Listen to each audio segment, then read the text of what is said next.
Bonjour. À compter du 1er janvier 2020, toutes les entreprises vont devoir installer leur comité social économique en remplacement de leur comité d'entreprise et leur CHSCT, comité d'hygiène et de sécurité. En fait, cette installation est l'opportunité d'une transformation de l'entreprise et du lien de l'entreprise avec l'ensemble de ses salariés. Pourquoi? En fait, il faut partir du statut de toutes les entreprises. L'article 2 du statut d'une entreprise, c'est l'objet social, c'est-à-dire à quoi elle sert.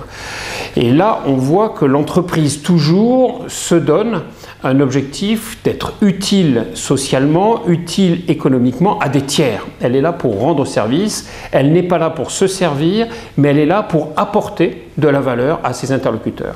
Partant de ça, il s'agit pour l'entreprise de construire une dynamique qui va porter ce sens en le partageant non pas seulement avec l'extérieur, les clients, mais aussi avec les fournisseurs, avec les actionnaires et avec les salariés.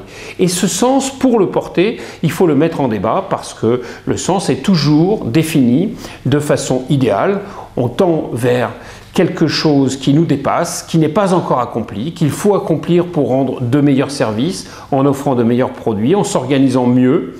Et là, pour construire ces mécanismes d'optimisation de la productivité, de l'innovation, de la transformation, il faut impliquer toutes les parties prenantes. Alors le président de l'entreprise, à lui d'organiser la réflexion sur la raison d'être. Ensuite le directeur général, à lui d'articuler cette raison d'être avec les contraintes opérationnelles.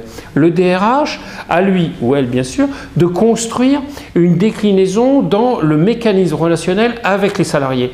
Au directeur, directrice marketing, communication, de construire un mécanisme qui va décliner cette raison d'être avec les parties prenantes extérieures. Directeur, directrice de production, également construire des liens renouvelés, des mécanismes organisationnels renouvelés avec les fournisseurs et l'ensemble de la chaîne de production et de livraison jusqu'au consommateur final.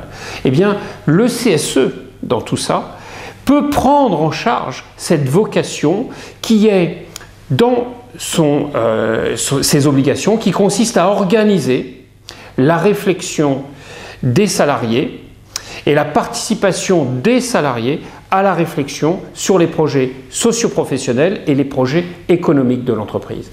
Jusqu'à présent, un comité d'entreprise, un CHSCT, dans l'énorme majorité des cas, n'a pas fait ça. Que s'est-il passé? Ce sont les représentants du personnel qui ont éventuellement participé parfois à la définition des projets, quand ils n'ont été pas seulement sollicités au moment du contrôle alors que les projets étaient déjà définis, et encore moins des comités d'entreprise ou CHSCT qui auraient organisé la participation des salariés à la réflexion sur les projets économiques, c'est-à-dire sur l'invention de produits, l'invention de services. Et c'est ça qu'il faut construire. Et pour ce faire, il faut organiser de vrais dialogues qui vont distribuer la parole, qui vont collecter l'information, qui vont l'analyser, qui vont chercher les idées nouvelles au service de tous. Et ça veut dire qu'il devient possible d'activer la force créatrice de chacun au service de tous les autres. C'est ça l'enjeu de l'installation de ce nouveau CSE, Conseil social et économique, à l'intérieur de toutes les entreprises.